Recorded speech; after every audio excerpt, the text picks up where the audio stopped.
All right. I want you to listen to what John Sununu said on Fox News today.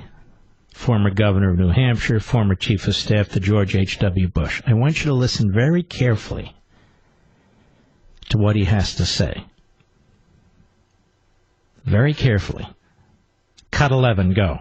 Barack Obama is breaking with 230 years of tradition, virtually practiced by every former president, in that they don't criticize their successor and they don't get into the middle of the politics of the day. But Obama's out there, I think, for two reasons. Number one, he has an insufferable ego.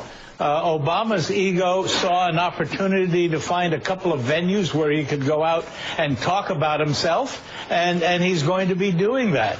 Unfortunately, he's finding out, as he did in Anaheim, where they were set up for thousands, that only 750 people showed up. So his ego may take a little bit of bruising. But the second reason, I think, is even more interesting. I think he is worried that if the Republicans do hold the House and the Senate, that the investigations of Congress will continue into the shenanigans of the Comeys and the McCabe's, and even extend into the Brennans and the Rices and the illegal unmaskings and so on. And all of a sudden, these investigations will get to a point where people will start asking, what did Obama know and when did he know it? And bingo, bingo, bingo, bingo.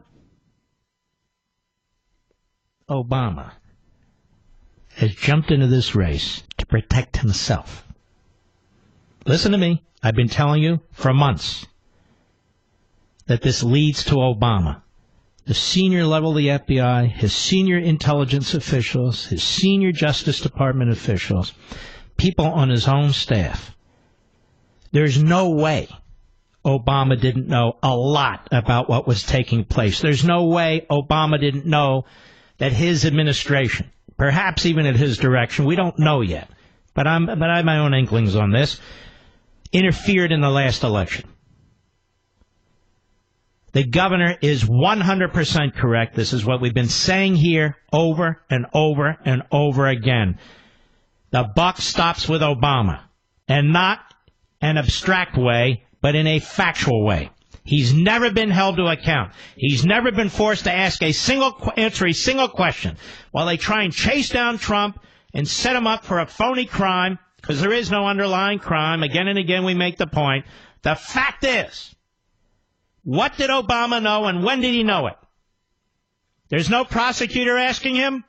Nobody in the media are asking him. And he sure as hell doesn't want a congressional committee to keep working on this. This election is crucial, ladies and gentlemen, to protect the current president of the United States from a silent coup,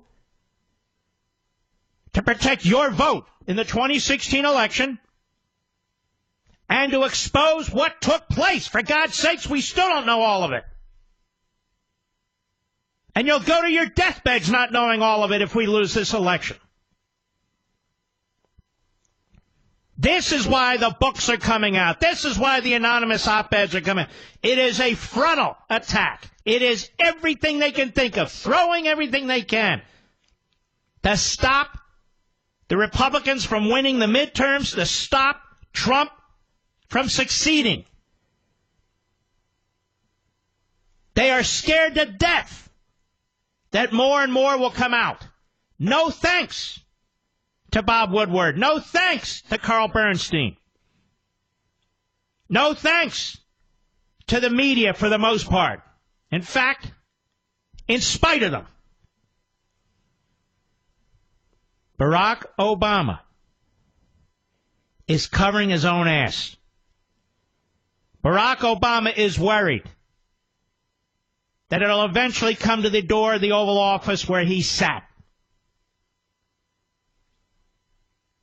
And so what the Republicans need, frankly, is some time. They've been obstructed. There have been delays. Rosenstein is a buffoon. Mueller is an apparatchik, in my humble opinion. Mueller was close to Obama. Most of Mueller's career as FBI director was under Obama. Comey told you he liked Obama. He worked well with Obama. Excuse me. The unmasking that took place included Susan Rice, whose office was 12 feet from the President of the United States office. And she was involved in unmasking. This whole damn thing's been a setup. We know that the prior administration interfered with our election. We know that the prior administration interfered in the Israeli election. We know that the prior administration used the IRS to go after Tea Party groups. We know that the prior administration used the FBI to go after media groups, even though they're so entrenched ideologically, they're prepared to sacrifice one another. That's a whole other story. They talk about police state tactics. They talk about dictatorial tactics. Well, we've seen them in the prior administration. The threat to freedom of the press came under Obama. You remember the FCC was talking about how to destroy radio, particularly conservative talk radio, when that memo came out? Remember that? And the use of surveillance on the Associated Press, the use of surveillance on individual reporters like James Rosen. More surveillance of reporters than all prior modern administrations in history under Obama. You didn't hear Joe Scarborough and Mika Brzezinski worried about it, did you? Two clowns. You didn't hear Jake Tapper going on and on about it, did you? Or Wolf Blitzer? Who the hell knows where Don Lemon was, or who cares? Where was Carl Bernstein, left-wing kook? Where were all of them? They were applauding. They were supportive. You see, ladies and gentlemen, tyranny in the name of liberalism is okay. Tyranny in the pursuit of progressivism is just fine. Because after all, what is progressivism? Ultimately, it's tyranny, dressed up as compassion. I'll be right back. Mark Levin.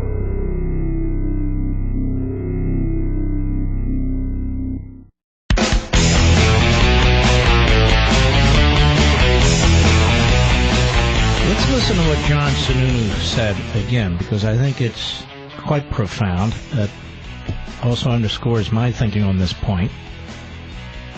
Why did Obama jump in? It's not just that he wants Democrats to win. It's not just that he wants Trump impeached.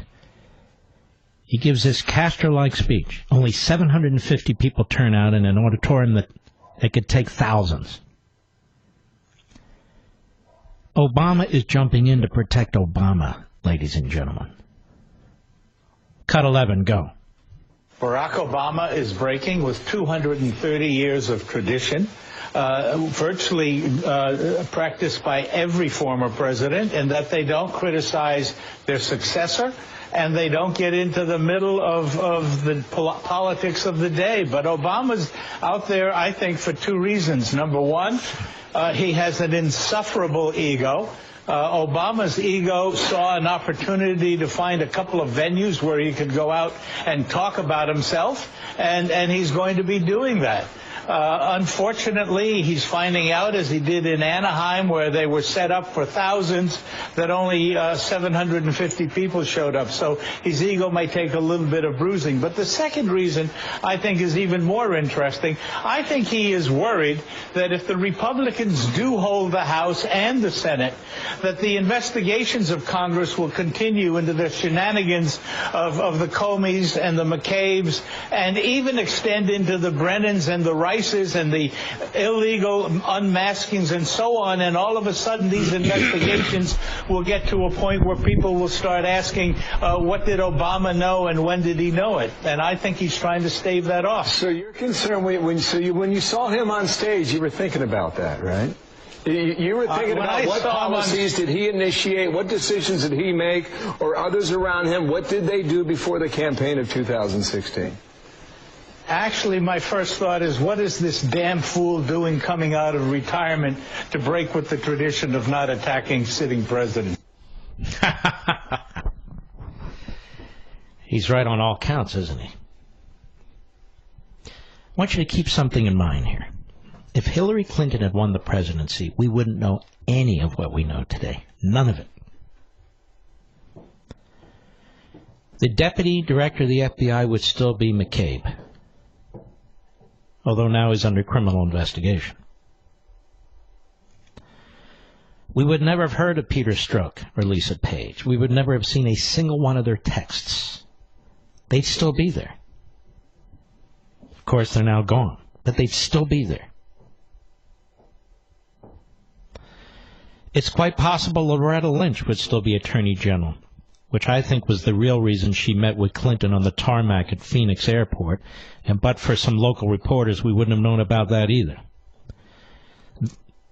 They were cutting a deal, is my view.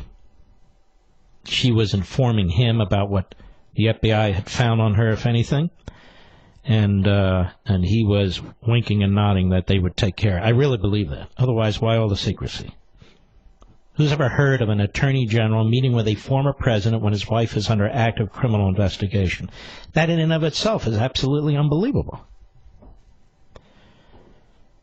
We would not know that the Hillary Clinton campaign and the DNC illegally funded this dossier, which they never reported on their financial disclosure forms, and, of course, washed the money through, laundered it through a Washington law firm and a guy named Mark Elias, a lawyer, who then in turn hired Fusion GPS and then in turn hired the spy, the ex-spy from Britain, who in turn supposedly talked to Kremlin types to prepare this crap. This crap, which was used by different levels and entities within the FBI, which was used in front of a FISA court. We wouldn't know any of this. We wouldn't know that there were extensions of the FISA warrant and that the last one was signed by the sitting Deputy Attorney General of the United States. Wouldn't know any of it. Bruce Orr would still be serving on the staff of the Deputy Attorney General Rosenstein, working with Christopher Steele, his wife working and being paid at Fusion GPS. We wouldn't know any of it. Pretty damn incredible. We wouldn't know who was responsible for unmasking American citizens. A felony. Nobody's been held to account. We have real crimes here, ladies and gentlemen. Not this crap that Mueller's chasing. We have real live crimes here. The Espionage Act, violated multiple times by Hillary Clinton. Obstruction, false statements, and perjury. Real crimes. The unmasking of American citizens, a felony. A serious crime. None of which are actively under investigation. Where the hell? We're told, well, the U.S. Attorney in Utah, where the hell is he? Certainly taking his time, isn't he? Oh, no, the U.S. Attorney in Utah, he's great. Well, where is he? We wouldn't know any of this stuff. Because the Praetorian Guard media is there to protect Obama at all costs. Everything Trump does is a crime. Everything Trump does is racist. Everything Trump does demonstrates he's mentally ill. Everything Trump does is stupid. Conversely, everything Obama does is brilliant. Everything Obama does is absolutely terrific. And maybe Obama didn't do all those things if it creates a negative, you see. Incredible, is it not? Don't you know it's the free press? Chuck Todd will not come on this program. Mr. Producer, you contacted his producer, correct? The Meet the Press producers. Now, how do we know who those are, Mr. Producer? Did they not reach out to us some time ago? Make sure your mic is open. They reached out to us a while ago. Why? They wanted you on the show. They wanted me on Meet the Press. And a matter of fact, it was open-ended, wasn't it? Yep, whenever he wants to come on. Whenever I want to come on. And all I do is ask Chuck Todd to come on and defend his article, and now we're not friends anymore. He won't come on the program.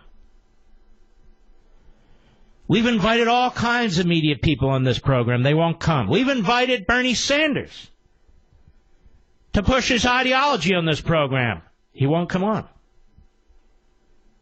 Chuck Schumer. No. I can go down the long list. The 28-year-old. We were the first to ask. No.